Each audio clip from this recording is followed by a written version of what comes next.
انسان کے لیے جو پیچیدہ تمدنی مسائل ہیں، سیاسی مسائل کو کیسے حل کیا جائے، معاشی مسائل کا حل کیسے ہو، سماج میں توازن کیسے ہو، مرد اور عورت کے درمیان توازن کیسے ہو۔ ہوتا کیا ہے، یا عورت بھیڑ بکری کی طرح کی ملکیت بن جاتی ہے۔ ہمارے ہاں اردو میں جو اس کا محاورہ ہے کہ جوتی کی نوک، یہ اس کی حیثیت ہو جائے گی، یا دوسری طرف عورت کلوپیٹرا بن کر قوموں کی قسمتوں سے کھیلے گی۔ دنیا میں یہ دو انتہائیں ہوئی، کہاں نقطہ عدل کہاں ہے، کیسے بیلنس جو ہے اسٹرائک کیا جائے، مردوں کے حقوق اور فرائض اور خواتین کے حقوق اور فرائض، اس میں صحیح ترین ایکویشن ہے کیا؟ اسی طریقے سے فرد اور اجتماع، فرد اور ریاست، یا تو یہ کہ انسان کی انفرادی آزادی اتنی جا رہی ہے، مادر پدر آزاد، جس کا مظہر یہ ہے کہ آج انگلستان میں دو مرد بھی میاں اور بیوی کی حیثیت سے رہ سکتے ہیں، قانون تسلیم کرے گا ہسبینڈ اینڈ وائف، ان کو وہی حقوق حاصل ہو، یہ ہے وہ آزادی۔ اور یا پھر یہ ہے کہ جو روس میں ہے یا دوسرے ممالک میں ہے کہ آزادی بالکل ختم، اور معلوم ہوا کہ ایک ٹوٹلیٹیرین سوسائٹی، مستبدانہ نظام، ان کے درمیان نقطہ عدل کہاں ہے؟ اسی طرح سرمایہ اور محنت، اگر ذرا سا سرمایہ کو چھوٹ ملتی ہے، وہ مزدور کا خون چوستا ہے اور اس کا حق اس کو نہیں دیتا۔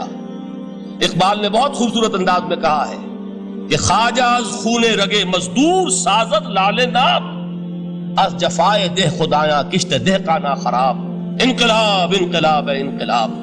ایک طرف سرمایہ دار ہے جو مزدور کی رگوں میں سے خون نچوڑ کر سرخ شراب کا پیمانہ لے کر بیٹھا ہوا ہے، وہ در حقیقت مزدور کا خون ہے جو پی رہا ہے۔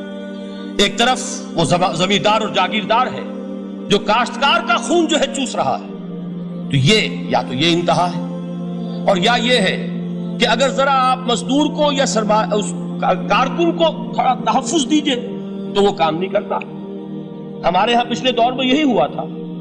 میں یہ برملا کہتا ہوں، آج بھی آپ کے سامنے کہہ رہا ہوں کہ بھٹو نے واقعہ یہ بہت بڑا کارنامہ سر انجام دیا تھا۔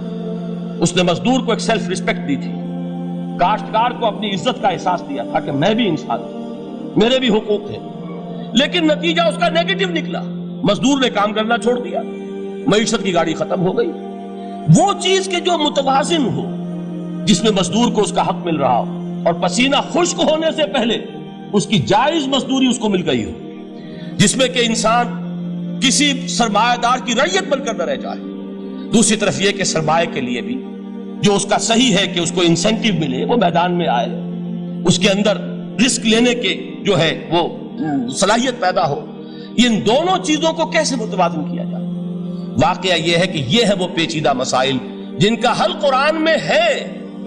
ہماری بدقسمتی کیا ہے کہ ہم نے خود ان چیزوں کے لیے دوسروں کے سامنے جھولی پساری ہوئی، ہم دوسروں سے بھیک مانگ رہے ہیں۔ ہمارا حال کیا ہوا تھا اس صدی کے شروع میں؟ مصطفیٰ کمال پاشا نے جب ترکی میں اسلام کے آئلی قوانین بھی منسوخ کیے، نوٹ کیجئے اس کو، یہ اسی صدی کے وہ صدمے ہیں جو ہم نے اٹھائے ہوئے ہیں۔ اور گاہے گاہے باز خواہی قصہ پاری نہ رہا، تازہ خواہی داشتن گر داغ آئے سیدھا رہا۔ اس صدی میں کیا نہیں ہوا؟ عربوں کی ریوولٹ ترکوں کے خلاف، ان کے پیٹھ میں جو خنجر گھونپا، اور ایک انگریز، ایک کرنل لارنس کی وہ ساری شرارت، اس کے نتیجے میں ایک عظیم مملکت عثمانیہ، سلطنت عثمانیہ، دی گریٹ آٹومان امپائر، اس کے چیتڑے اڑ گئے۔ اور اس کے بعد وعدے کیے تھے عربوں سے کہ ہم تمہیں حکومت دیں گے۔ ہوا کیا کہ ان کے چھوٹے چھوٹے ٹکڑے کیے اور تقسیم کر لیے۔ مغربی سامراج کا دور شروع ہو گیا۔ اس کا ایک رد عمل مصطفیٰ کمال پر اس درجے شدید ہوا، اس نے ہر چیز جس کا تعلق عربوں سے تھا اس کو ختم کر دیا، ملک بدر کر دیا۔ عربی میں اذان نہیں ہوگی، عربی میں نماز نہیں پڑھی جائے گی، اور اسی کے ضمن میں یہاں تک گیا کہ فیملی لاز بھی، رومن لاز جو ہے وہ نافذ کیے۔ تو یورپ کے اخبارات نے اس وقت یہ طنز کیا تھا مسلمانوں پر، یہ مسلمان عجیب قوم ہے، کہتے یہ ہے کہ ہمارے پاس دنیا کا بہترین ضابطہ ہے، بہترین قانون ہے، ہمارے قانون سے بہتر کسی کا قانون نہیں، اور حال یہ ہے کہ فیملی لاز کے لیے بھی یہ ہم سے بھیک مانگ رہے ہیں، ہم سے وہ قوانین لے کر اپنے ہاں نافذ کر رہے ہیں۔ آج بدقسمتی سے اکثر و بیشتر مسلمان ممالک کا حال یہی ہے، آج ہم ان سے بھیک مانگ رہے ہیں، کہیں جمہوریت کی بھیک ہے، کہیں سوشلزم کی بھیک ہے، کہیں کسی اور سماجی نظام کی بھیک ہے، کہیں مرد اور عورت کی کامل مساوات کا ایک نظریہ ہے، شانہ بشانہ چلنے والا فلسفہ ہے، جو خالص مغرب کی تہذیب کی ایک بھیک ہے جو مانگی جا رہی ہے۔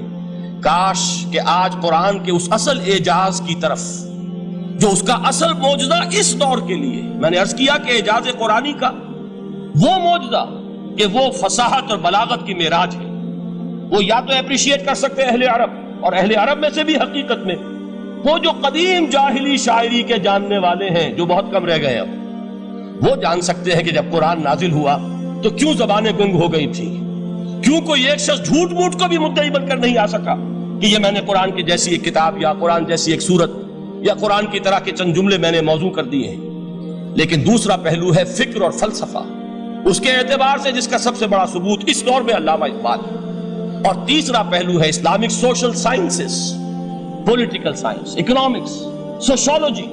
اس میں جو کچھ قرآن نے دیا ہے، جو آج بھی انسان کی رہنمائی کے لیے بہترین نظام ہے، اس نظام کو ہم سمجھے، اسے دنیا کے سامنے پیش کریں، تب در حقیقت قرآن مجید کا اعجاز سامنے آئے۔ یہ دو پہلو تو میں نے وہ عرض کیے ہیں کہ جو کسی غیر مسلم کو بھی نظر آئیں گے۔ قرآن کا پریزروڈ ہونا، اس کی انٹیگریٹی، اوتھینٹسٹی، یہ چیزیں وہ ہے کہ جو سب نے مانی۔ قرآن کے ذریعے تاریخ انسانی کا عظیم ترین انقلاب برپا ہونا، یہ وہ بات ہے کہ جو کسی اندھے کو بھی دیکھنی پڑتی ہے۔ اس حقیقت کا اعتراف دشمن کو بھی کرنا پڑتا۔ میں یاد دلا دوں آپ کو، ایچ جی ویلز، آپ نے نام سنا ہوگا، سائنٹیفک فکشن میں اس کا بڑا اونچا مقام ہے، لیکن اس نے تاریخ نسل انسانی پر بھی دو کتابیں لکھی، a short history of the world اور a concise history of the world. Concise history of the world میں وہ شخص حضور کے ذکر پر جب آتا ہے تو میں صرف ذکر کر رہا ہوں، نقل کفر نہ باشد، اس نے حضور کی شخصیت پر بڑے رقیق حملے کیے ہیں، بڑے گھٹیا حملے کیے ہیں۔ حضور کی خاص طور پر تعدد ازدواج کا جو معاملہ ہے، یہ کڑوی گولی ان کے حلق سے اتر نہیں سکتی، اس لیے کہ ان کا آئیڈیل ہے حضرت مسیح اور حضرت یحییٰ، جان دی بیپٹسٹ اینڈ جیسس آف نازارت۔ ان دونوں نے ایک شادی بھی نہیں کی، تجرد کی زندگی بسر کی، لہذا ایک شادی بھی ان کے نزدیک گھٹیا فعل ہے۔ تو حضور نے تو کی ہیں 11 شادیاں، 11 نکاح آپ کے ہیں۔ یہ جو کڑوی گولی ہے یہ ان کے حلق سے نیچے نہیں اترتی، اس لیے میں انہیں معذور سمجھتا ہوں۔ تو اس نے اس پہلو سے تو بڑے حملے کیے، لیکن خطبہ حجۃ الوداع کے وہ جملے جو ہے تاریخی، پورے کے پورے اس نے کوٹ کیے، لا فصل لعربی علی عجمی ولا لعجمی علی عربی ولا لأحمر على اسود ولا لأسود على احمر الا بالتقوى كلكم بنو آدم وآدم من تراب۔ کسی عرب کو کسی عجمی پر کوئی فضیلت نہیں، کسی عجمی کو کسی عرب پر کوئی فضیلت نہیں، کسی گورے کو کسی کالے پر کوئی فضیلت نہیں، کسی کالے کو کسی گورے پر کوئی فضیلت نہیں سوائے تقوی کے۔ تم سب کے سب آدم کی اولاد ہو اور آدم مٹی سے بنائے گئے تھے۔